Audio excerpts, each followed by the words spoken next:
আমার আজকের আলোচ্য বিষয়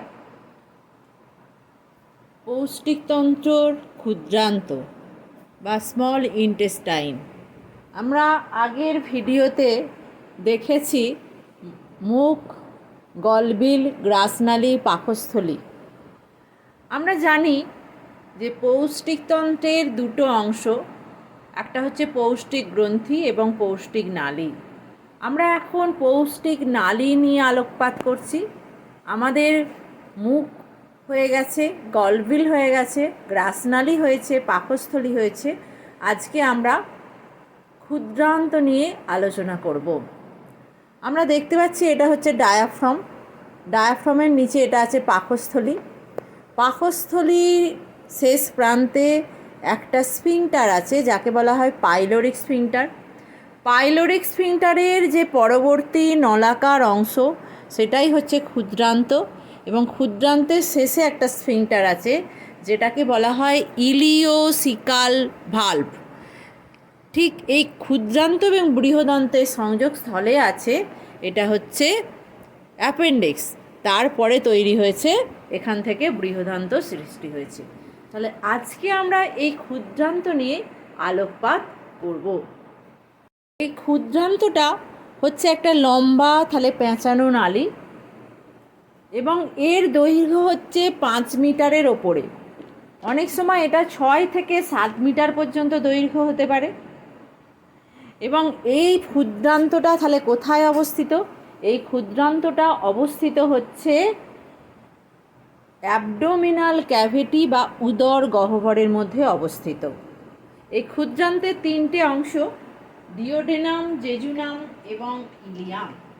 আমরা একটা বইয়ের চিত্রে দেখব ক্ষুদ্রান্তের অবস্থানটা। ক্ষুদ্রান্তের অবস্থানটা এখানে দেখা যাচ্ছে, যেটা ক্ষুদ্রান্ত কীরকম পেঁচানো অবস্থায় আছে, এবং এই হচ্ছে অ্যাপেন্ডিক্স, তার পরবর্তী অংশটা হচ্ছে বৃহদান্ত। বোঝা গেল? এখানে দেখো এই যে চিত্রে দেখা যাচ্ছে এইটা কি? এটা হচ্ছে গল ব্লাডার অর্থাৎ পিত্তথলি। সেখান থেকে নল এসেছে।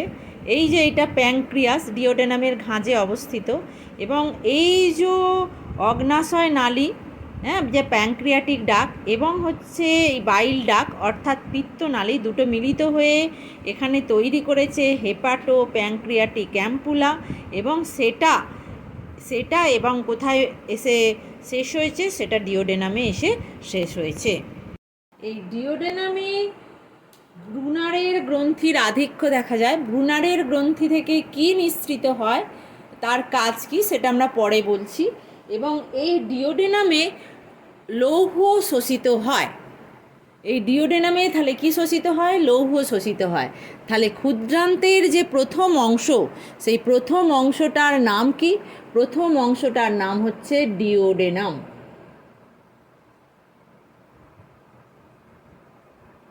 ডিওডেনাম। এই ডিওডেনামের দৈর্ঘ্য কত? ডিওডেনামের দৈর্ঘ্য হচ্ছে 25 সেন্টিমিটার। বোঝা গেল? এর যে তার পরবর্তী অংশ, ডিওডেনামের পরবর্তী অংশ, সেই ডিওডেনামের পরবর্তী অংশকে বলা হয় জেজুনাম। এর পরবর্তী অংশ হচ্ছে জেজুনাম। জেজুনাম। এই জেজুনাম অংশটা এর দৈর্ঘ্য হচ্ছে 2.5 মিটারের মতো। 2.5 মিটার। বোঝা গেল? এবং এইটা এর যে প্রাচীর, এই জেজুনামের প্রাচীর পুরু এবং রক্ত জালকপূর্ণ হয়, এবং এটা কুণ্ডলীকৃত অংশ। এর প্রধান কাজ হচ্ছে ক্ষরণ করা। তার যে পরবর্তী অংশ জেজুনামের পরে, তার পরবর্তী অংশ হচ্ছে ইলিয়াম। ইলিয়াম। বোঝা গেল? জেজুনামের পরবর্তী অংশ, ক্ষুদ্রান্তের যে অংশ, সেটা হচ্ছে ইলিয়াম। এই ইলিয়ামটাই আমরা দেখেছি যে বৃহদন্তের সঙ্গে যুক্ত হয়েছে। এইটার দৈর্ঘ্য মোটামুটি 3.5 মিটারের মতো হয়। এর কাজ হচ্ছে, এই অংশটা খুব পেঁচানো, ইলিয়াম অংশটা, এবং এখানে যে শোষণের কাজটা হয়। এবং আমরা জানি যে ক্ষুদ্রান্তে পরিপাক সম্পূর্ণ হয়। ক্ষুদ্রান্তে পরিপাক কী হয়? সম্পূর্ণ হয়। বোঝা গেল? সমগ্র ক্ষুদ্রান্তে মিউকাস পর্দায় চক্রাকার ভাঁজ বা সার্কুলার ফোল্ড দেখা যায়। এই যে চক্রাকার ভাঁজ বা সার্কুলার ফোল্ড দেখা যায়, এদেরকে বলা হয় কার্ক রিং বা প্লিকা সার্কুলারিস। প্লিকা সার্কুলারিস বা ক্লার্ক রিং। যে ফোল্ড দেখা যায়, সার্কুলার ফোল্ডিং, তাকে বলা হয় কার্ক রিং বা প্লিকা সার্কুলারিস। এই যে ক্ষুদ্রান্তের যে ইলিয়াম, এই ইলিয়াম ক্ষুদ্রান্তের আমরা দেখেছি যে ইলিয়াম অংশ যে আছে, সেই ক্ষুদ্রান্তের ইলিয়াম অংশের মধ্যে কতগুলো লসিকা গ্রন্থি দলবদ্ধভাবে অবস্থান করে। এই যে লসিকা গ্রন্থিগুলো দলবদ্ধভাবে অবস্থান করে, সেই অবস্থানরত অবস্থাটাকে বলা হয় পিয়ার্স প্যাচ। কি বলা হয়? পেয়ার্স প্যাচ বা পিয়ার্স প্যাচ বলা হয়।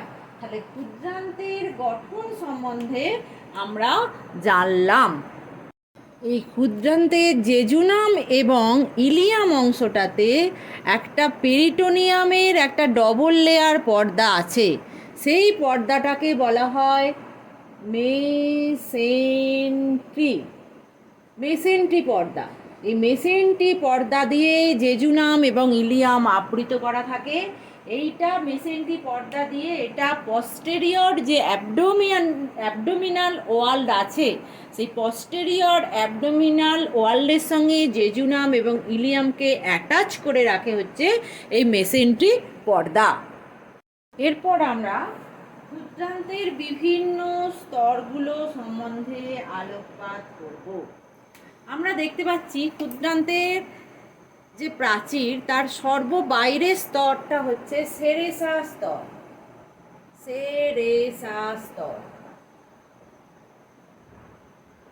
তারপরের এই যে দুটো স্তর আছে, এই দুটো স্তর হচ্ছে পেশি স্তর। এই দুটো স্তরই হচ্ছে পেশি। এখানটায় লিখছি পেশি স্তর। এই পেশি স্তরের মধ্যে দেখা যাচ্ছে দু ধরনের, আমি কি করেছি, দু ধরনের অঙ্কন এখানে আছে। একটা হচ্ছে লঙ্গিটিউডিনাল পেশি, আর একটা হচ্ছে চক্রাকার পেশি। এইটা হচ্ছে চক্রাকার পেশি, এটা হচ্ছে চক্রাকার পেশি, আর এটা হচ্ছে লঙ্গিটিউডিনাল, দ্যাট ইজ হচ্ছে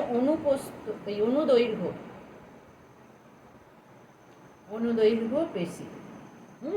তাহলে এই দুটো পেশি স্তর আছে। তার অপরের স্তরটা হচ্ছে সাব মিউকোসা স্তর।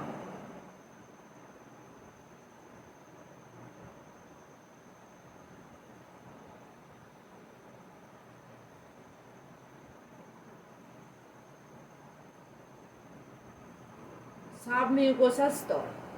তাহলে আমরা যদি বাইরে দিক থেকে ভেতর দিকে ঢুকি, তাহলে কি কি স্তর আমরা ক্ষুদ্রান্তে দেখতে পেলাম?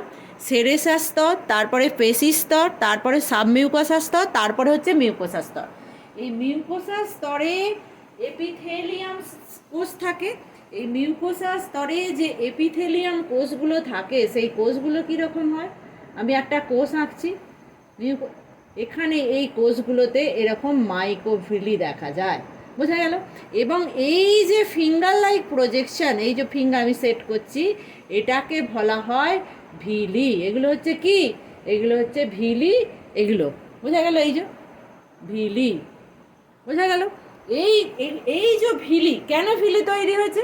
এই ভিলি তৈরি হয়েছে এই জন্য যে ওখানে শোষণ তলটাকে বাড়ানোর জন্য ভিলি তৈরি হয়েছে। শোষণ তলটাকে বাড়ানোর জন্য ভিলি তৈরি হয়েছে। এই ক্ষুদ্রান্তের এই যে স্তরগুলো আছে, এই মিউকোসা স্তরেতে দু ধরনের গ্রন্থি দেখা যায়।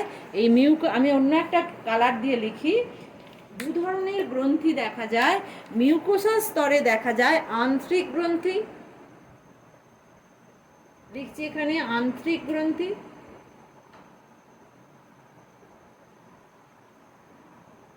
এই আন্ত্রিক গ্রন্থিকে বলা হয় যে লিভার কুইনের ক্রিপস।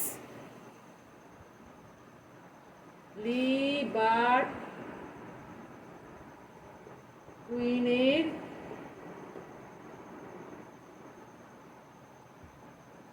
ক্রিস্ট। বোঝা গেল? এই লিভার কুইনের ক্রিস্ট থেকে কি খরিত হয়? এই আন্ত্রিক গ্রন্থি যখন বলছি তখন আমরা বুঝতেই পারছি এখান থেকে আন্ত্রিক রস খরিত হয়। এবং এখানে আর একটা কোষ আছে, আর একটা গ্রন্থি আছে, আর এক ধরনের সেল, সেটাকে বলা হচ্ছে গবলেট কোষ। গবলেট কোষ। এই গবলেট কোষ থেকে কি খরিত হয়? মিউকাস খরিত হয়। আর তার নিচের যে স্তরটা আছে, এই যে সাবমিউকোসা স্তর, এই সাবমিউকোসা স্তরে এক ধরনের গ্রন্থি আছে, একে বলা হয় ব্রুনারের গ্রন্থি। ব্রুনারের গ্রন্থি। এই ব্রুনারের গ্রন্থি থেকে কি খরিত হয়?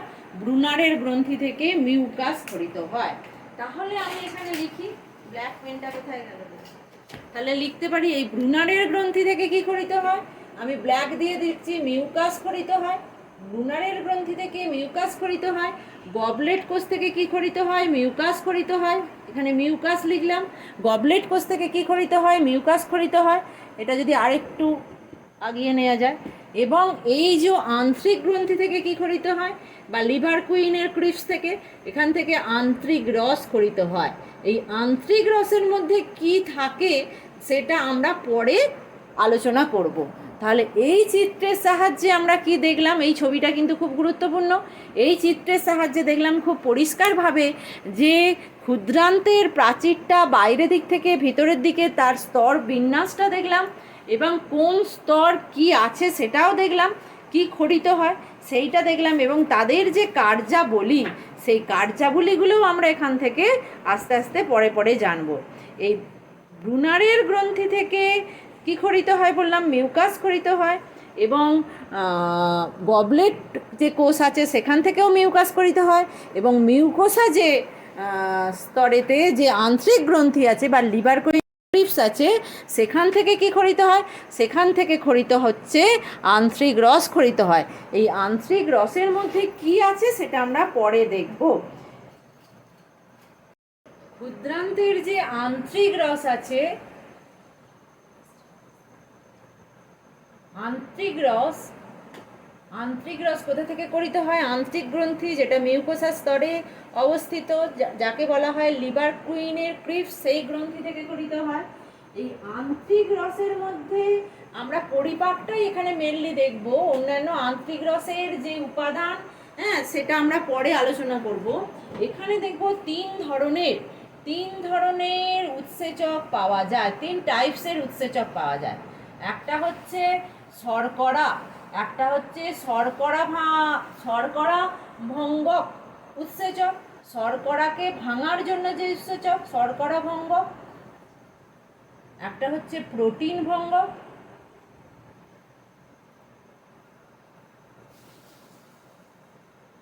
একটা হচ্ছে ফ্যাট ভঙ্গক।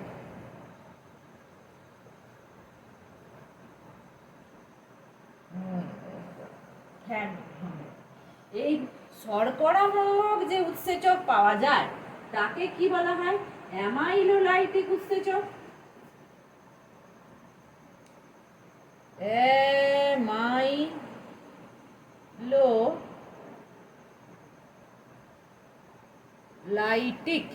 অ্যামাইলোলাইটিক উৎসেচক। সেই অ্যামাইলোলাইটিক উৎসেচকের মধ্যে দেখি কি কি আছে। অ্যামাইলোলাইটিক উৎসেচক, হ্যাঁ, অ্যামাইলোলাইটিক এনজাইম। তাহলে সেই অ্যামাইলোলাইটিক উৎসেচকের মধ্যে কি আছে? এখানে আছে অ্যামাইলেজ,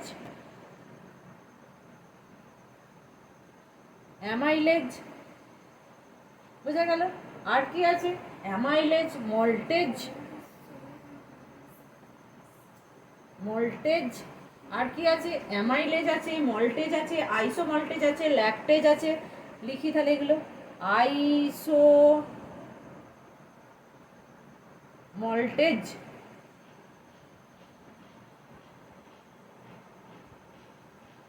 ল্যাকটেজ, আর কি আছে? সুক্রেজ। সুক্রেজ আছে। তাহলে এগুলো সবই হচ্ছে অ্যামাইলোলাইটিক উৎসেচক। এগুলো সবই হচ্ছে অ্যামাইলোলাইটিক উৎসেচক, যেটা কোথায় আছে। এবার এই উৎসেচকগুলো কিভাবে কাজ করে, এই উৎসেচকগুলো কিভাবে কাজ করে তাহলে দেখি। এই যে অ্যামাইলেজ উৎসেচকটা কি করে, অ্যামাইলেজ উৎসেচকটা কি করে, এই যে বয়েল স্টার্চ আছে যেটাকে বলা হয় সিদ্ধ শ্বেতসার, এই সিদ্ধ শ্বেতসারকে গ্লুকোজে পরিণত করে। এ কি করে, এই যে অ্যামাইলেজ উৎসেচকটা আছে সে কি করছে, অ্যামাইলেজ উৎসেচকটা প্রথমে সিদ্ধ শ্বেতসারকে মল্টোজে পরিণত করে, মল্টোজ থেকে মল্টেজ উৎসেচকটা এই যে সিদ্ধ শ্বেতসারকে কিসে পরিণত করবে, প্রথমে দাঁড়াও এইখানটা একটু লিখেই দিই, মল্টোজে পরিণত করবে।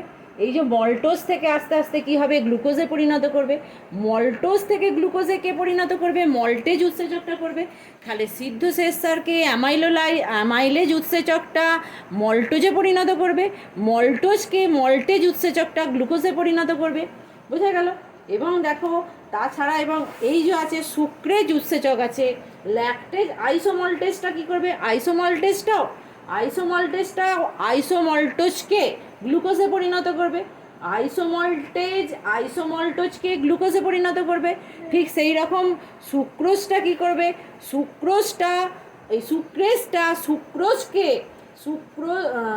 সুক্রেজ উৎসেচক সুক্রোজকে গ্লুকোজ এবং ফ্রুক্টোজে পরিণত করবে।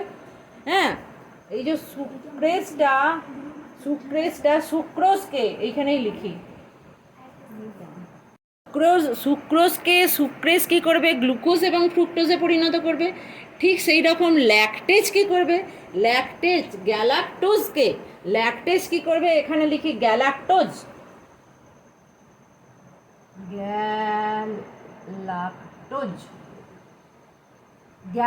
হচ্ছে দুগ্ধ শর্করা। এই দুগ্ধ শর্করাকে ল্যাকটেজ, এই যে ল্যাকটেজ আছে এই ল্যাকটেজ কি করবে, দুগ্ধ শর্করাকে গ্লুকোজ এবং গ্যালাক্টোজে পরিণত করবে।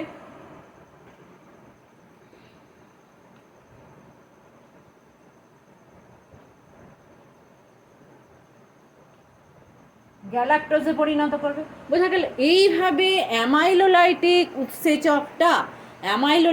উৎসেচকটা কার্বোহাইড্রেটের পরিপাকে সাহায্য করবে।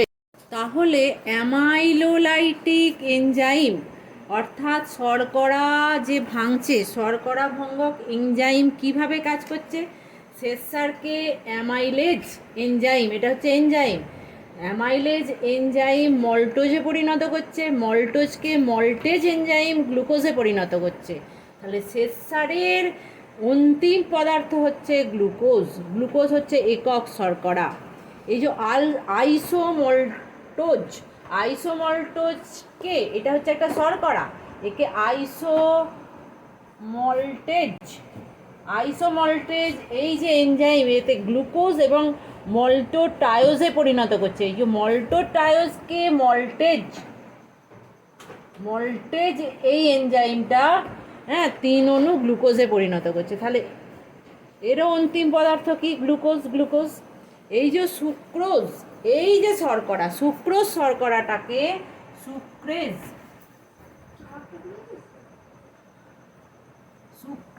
এই যে সুক্রেজ নামক এনজাইম কিসে পরিণত করছে, গ্লুকোজ এবং ফ্রুক্টোজ এরা প্রত্যেকেই হচ্ছে একক শর্করা অর্থাৎ অন্তিম পদার্থ। এই যে ল্যাকটোজ হচ্ছে দুগ্ধ শর্করা, একে ল্যাকটোজকে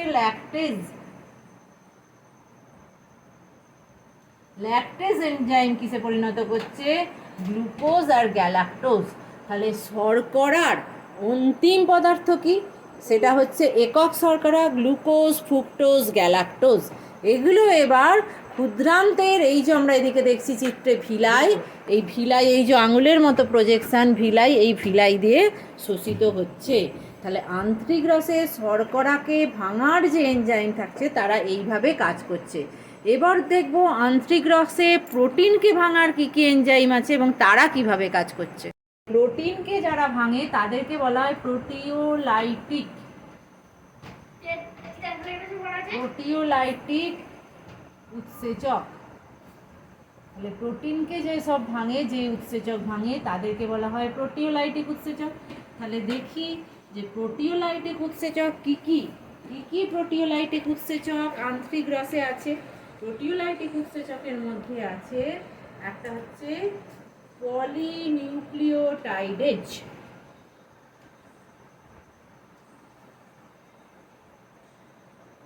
নিউক্লিওটাইডেজ।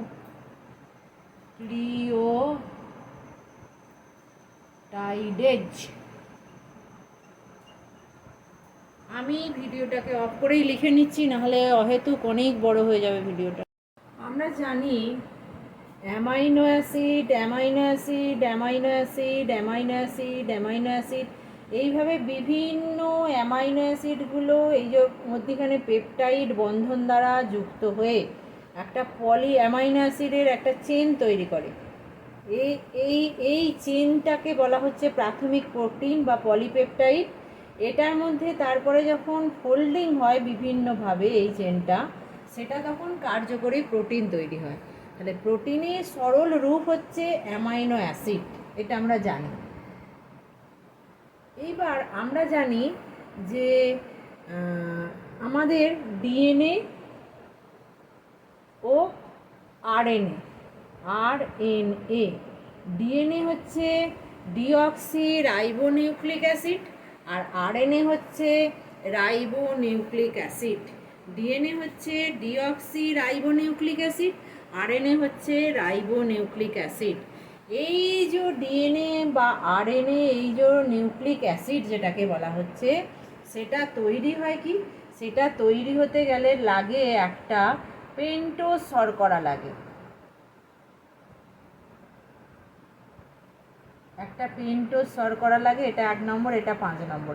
1 2 3 4 5। এই যে 1 নম্বর কার্বনের সঙ্গে একটা নাইট্রোজেন বেস যুক্ত হয়, আর 5 নম্বর কার্বনের সঙ্গে একটা ফসফরিক অ্যাসিড যুক্ত হয়। এই যে গঠনটা তৈরি করলো এটাকে বলা হয় নিউক্লিওটাইড। এটাকে বলা হয় নিউক্লিওটাইড। বোঝা গেল? আর নিউক্লিওসাইড কি বলছে? এই গঠনটাকে বলা হয় নিউক্লিওসাইড, আর এই পুরো গঠনটা হচ্ছে নিউক্লিওটাইড। বোঝা গেল? তাহলে এইবার কিভাবে এই যে পলিনিউক্লিওটাইডেজ, নিউক্লিওটাইডেজ, নিউক্লিওসাইডেজ কিভাবে এই ডিএনএ এবং আরএনএ অর্থাৎ নিউক্লিক অ্যাসিডকে ভাঙছে, সেটা আমরা দেখব এই উৎসেচকগুলোর সাহায্যে। প্রথমে কি হয়, এই যে নিউক্লিক অ্যাসিড, আমি একটা অন্য পেন দিয়ে লিখি।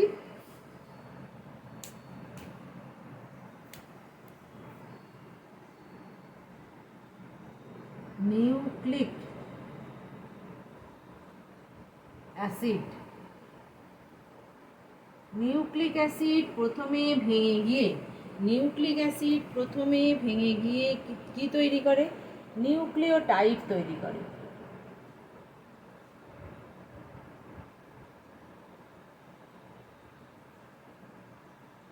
নিউক্লিওটাইড তৈরি করছে। নিউক্লিওটাইড ভেঙে গিয়ে কি তৈরি করছে? নিউক্লিওসাইড তৈরি করছে। নিউক্লিওসাইড ভেঙে গিয়ে কি তৈরি করছে? নিউক্লিওসাইড ভেঙে গিয়ে তৈরি করছে, এটা 5C লিখে দিচ্ছি একেবারে, 5C শর্করা প্লাস নাইট্রোজেন বেস, আর এটা হচ্ছে nucleoside plus phosphoric acid. Phosphoric acid এইটা তৈরি হচ্ছে। এই যে এই ভাঙাটাতে কে কে হেল্প করছে? এই যে নিউক্লিক অ্যাসিডটাতে প্রথমে এই পলিনিউক্লিওটাইডেজ এই উৎসেচকের সাহায্যে নিউক্লিওটাইড তৈরি করছে। তারপরে কি হচ্ছে, এই নিউক্লিওটাইডটা নিউক্লিওসাইড এবং ফসফরিক অ্যাসিড তৈরি হচ্ছে কার দ্বারা? নিউক্লিওটাইডেজ উৎসেচকের দ্বারা নিউক্লিওসাইড এবং ফসফরিক অ্যাসিড তৈরি করছে, এবং নিউক্লিওসাইডেড উৎসেচকের দ্বারা 5 শর্করা, পেন্টোজ শর্করা এবং নাইট্রোজেন বেসে পরিণত হচ্ছে। এইভাবে নিউক্লিক অ্যাসিডের যে পরিপাক সেটা সংগঠিত হচ্ছে। এবার হচ্ছে এই যে ডাইপেপটাইডেজ আছে, ডাইপেপটাইডেজটা কি করছে, ডাইপেপটাইডকে অ্যামাইনো অ্যাসিড এবং অ্যামাইনো অ্যাসিডে ভাগ করছে। দুটো অ্যামাইনো অ্যাসিড মিলিত হয়ে ডাইপেপটাইড তৈরি করছে। সেই ডাইপেপটাইডকে ডাইপেপটাইডেজ এনজাইম বা উৎসেচক দু অ্যামাইনো অ্যাসিড প্লাস অ্যামাইনো অ্যাসিডে ভেঙে দিচ্ছে। তাহলে লিখি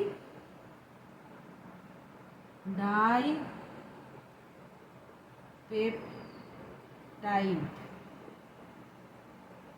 ডাইপেপটাইডটা কি হচ্ছে, অ্যামাইনো অ্যাসিড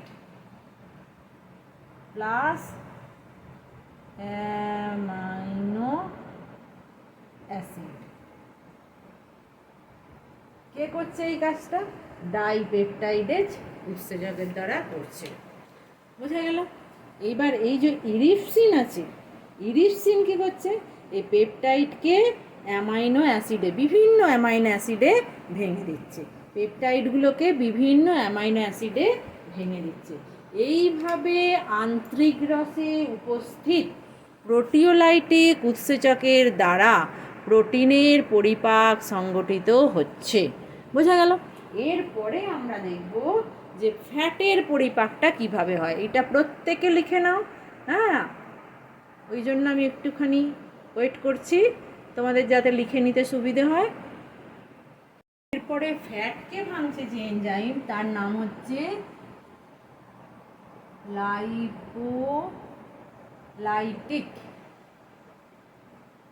লাইপোলাইটিক এনজাইম বা উৎসেচক।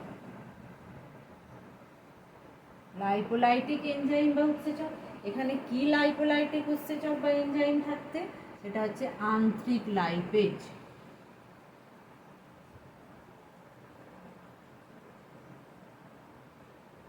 আন্ত্রিক লাইপেজ, এই আন্ত্রিক লাইপেজ কি করছে, ফ্যাটকে ভাঙছে। অন্য পেন দিয়ে লিখি, আন্ত্রিক লাইপেজ কি করছে, আন্ত্রিক লাইপেজ ফ্যাটকে ভাঙছে।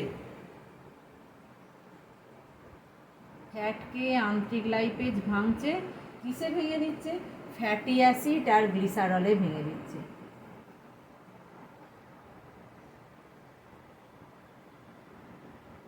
অ্যাসিড প্লাস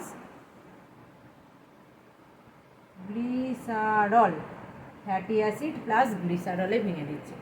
তাহলে আমরা এতক্ষণ ধরে দেখলাম যে ক্ষুদ্রান্তের যে আন্ত্রিক রস বেরোচ্ছে, সেই আন্ত্রিক রসে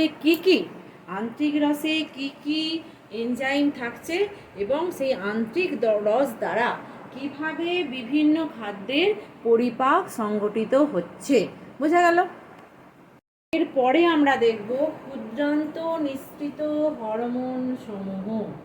প্রথমেই দেখি ডিওডেনামের এপিথেলিয়াম থেকে কি কি নিঃসৃত হয়।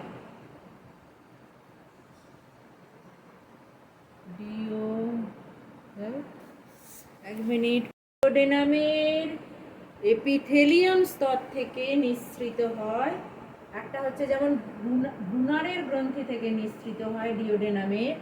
এক নম্বর যেটা আমি বলছি সেটা হচ্ছে ডিওপ্রাইনিন।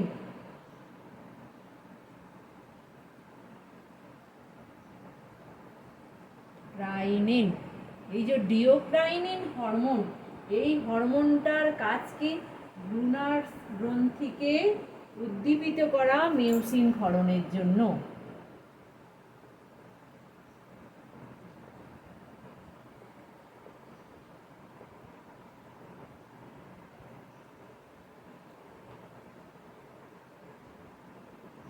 ব্রুনারের গ্রন্থিকে উদ্দীপিত করবে, কি ক্ষরণ করবে, এটা হচ্ছে মিউসিন ক্ষরণ করবে। ওই যে মিউকাস ক্ষরণ করছে, মিউসিন ক্ষরণ করবে।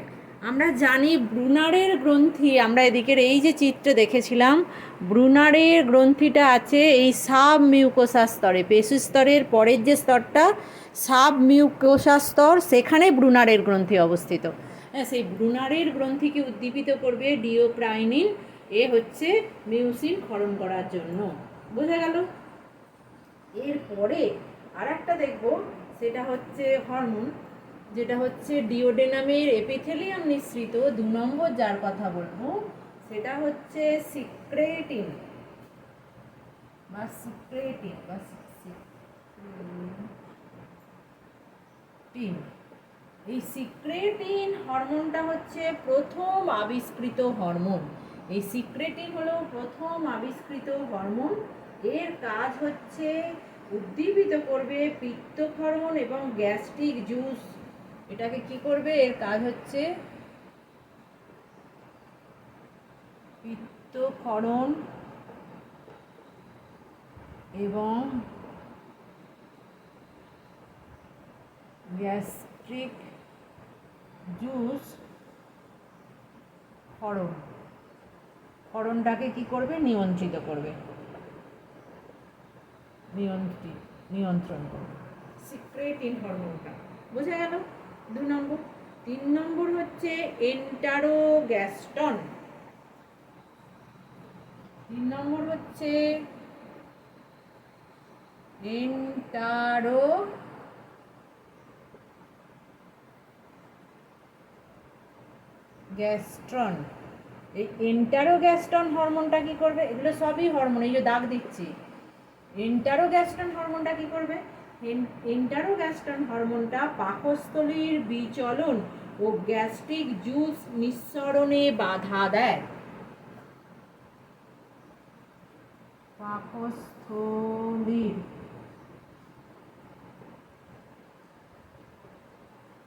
বিচলন এবং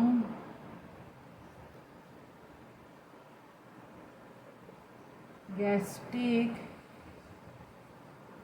জুস ক্ষরণে বাধা সৃষ্টি করে।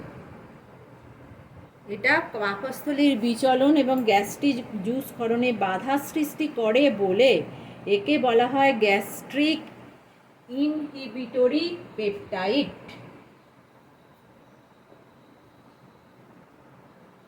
Gastric inhibitory peptide. বোঝা গেল?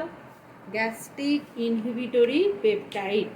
তাহলে ডিওডেনামের এপিথেলিয়াম নিঃসৃত 3টে হরমোনের কথা আমরা বললাম। এরপরে আরও 3টে হরমোনের কথা আমরা বলবো।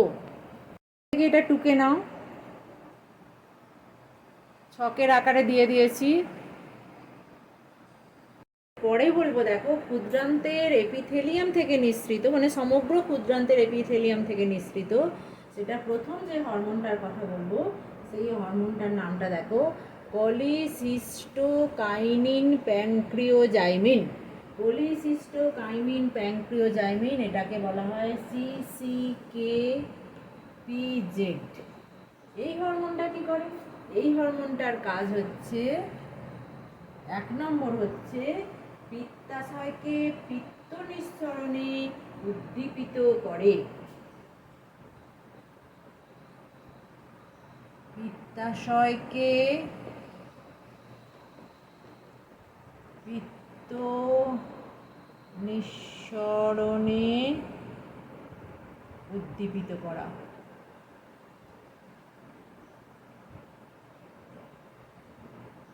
1 নম্বর কাজ।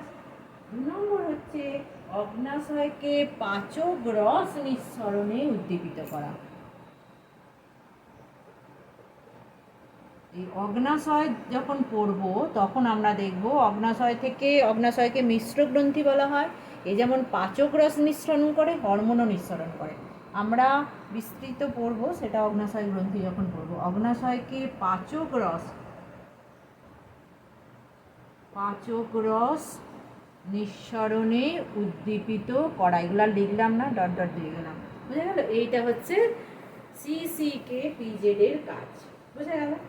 এরপরে দেখো 5 নম্বর যে হরমোনটার কথা বলবো, সেটা হচ্ছে এন্টারোকাইনিন।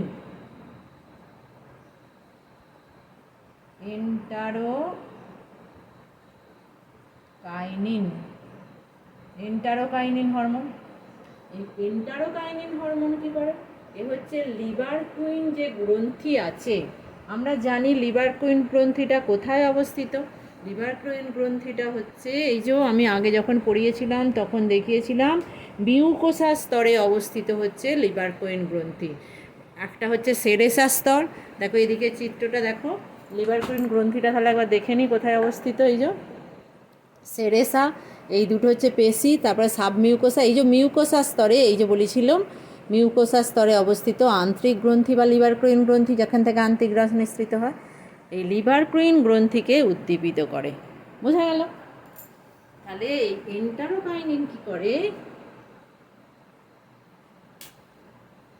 লিভার ক্রুইন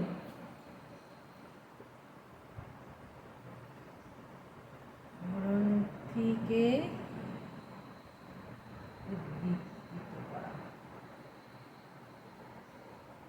উদ্দীপিত করা। তাহলে এইটা করলে কি ক্ষরিত হবে? আন্ত্রিক রসটা ক্ষরণটা বাড়বে, আন্ত্রিক রস ক্ষরণটা কি হবে? বৃদ্ধি পাবে উদ্দীপিত করলে। এইটা হচ্ছে এন্টারোকাইনিনের কাজ। বুঝে গেল? আরেকটি হরমোনের কথা বলবো 6 নম্বর, সেটা হচ্ছে ভিলিকাইনিন।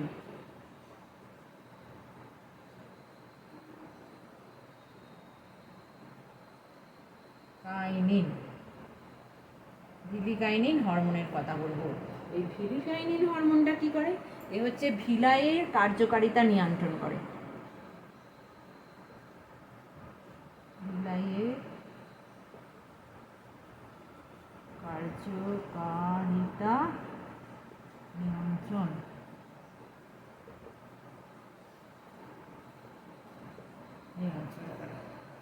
তাহলে এখন আমরা যে আলোচনাটা করলাম, এই আলোচনার মধ্যে ক্ষুদ্রান্তের অবস্থান, ক্ষুদ্রান্তের গঠন, ক্ষুদ্রান্তের বিভিন্ন স্তর, হ্যাঁ, ক্ষুদ্রান্তের বিভিন্ন স্তর, ক্ষুদ্রান্তে কিভাবে পাচক রসধারা পরিপাক হয় সেই ঘটনাগুলো আমরা দেখলাম, এবং ক্ষুদ্রান্ত থেকে কি কি হরমোন নিঃসৃত হয়, সেই হরমোনের কাজ কি সেটাও আমরা আলোকপাত করলাম। তাহলে আমরা এখন যদি বলি যে ক্ষুদ্রান্তের কাজ কি, ক্ষুদ্রান্তের কাজ কি বললে প্রথমে বলবো খাদ্যবস্তু গ্রহণ। খাদ্যবস্তু গ্রহণ, কি খাদ্যবস্তু গ্রহণ করেছে? পাকস্থলিতে যে অর্ধপাচিত খাদ্য, যাকে বলা হচ্ছে কাইম, পাকস্থলীর কাইম, কাইমকে গ্রহণ করে। কে গ্রহণ করে? ক্ষুদ্রান্ত গ্রহণ করে। 1 নম্বর কাজ। 2 নম্বর কাজ বলবো যে পাচক রস ক্ষরণ। পাচক রস ক্ষরণ, এই পাচক রস যদি ক্ষরিত না হয় তাহলে পরিপাক হবে না। পাচক কিভাবে ক্ষরিত হয়, কিভাবে পরিপাক হয় সেটা আমরা দেখলাম, এবং পাচক রস কি কোন গ্রন্থি থেকে ক্ষরিত হয় যে আমরা জানলাম যে আন্ত্রিক গ্রন্থি থেকে ক্ষরিত হয়, যাকে বলা হয় লিভার কুইনের ক্রিপ্টস, যেটা মিউকোসা লেয়ারে অবস্থিত। বোঝা গেল? এবং সেখানে কীরকম করে অ্যামাইলোলাইটিক, প্রোটিওলাইটিক এবং লাইপোলাইটিক উৎসেচক দ্বারা খাদ্যের পরিপাক হয় সেটা দেখলাম। 3 নম্বর কাজ হচ্ছে সেটাই, যে পরিপাক।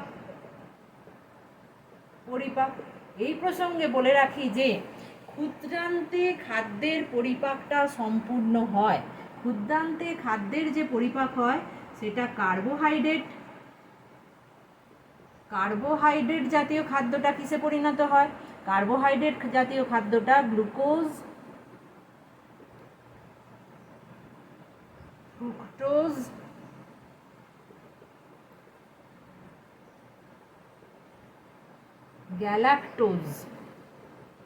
গ্যালাক্টোজ প্রভৃতি একক শর্করায় পরিণত হয়। এবং প্রোটিন জাতীয় খাদ্যটা কিসে পরিণত হয়? প্রোটিন জাতীয় খাদ্যটা কিসে পরিণত হয়? অ্যামাইনো অ্যাসিডে পরিণত হয়।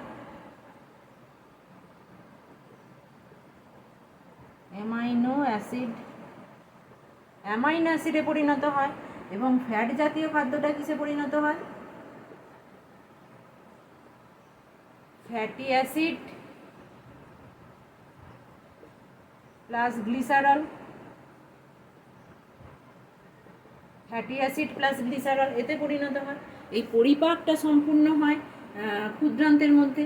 তাছাড়া ক্ষুদ্রান্ত কী করে একটা কাজ, ক্ষুদ্রান্ত শোষণ করে, শোষণে অংশগ্রহণ করে। ক্ষুদ্রান্তের যে ভিলাই আছে, ভিলাইয়ের দ্বারা শোষিত হয়।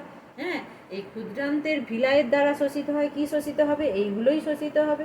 হ্যাঁ, এগুলো শোষিত হবে, শোষিত হয়ে রক্তে মিশবে। বোঝা গেল? তাছাড়া আর একটা কী করে, হরমোন ক্ষরণ করে। ক্ষুদ্রান্ত কী করে? হরমোন ক্ষরণ করে। হ্যাঁ, এই হরমোন ক্ষরণের দ্বারা বিভিন্ন কাজকে উদ্দীপিত করে।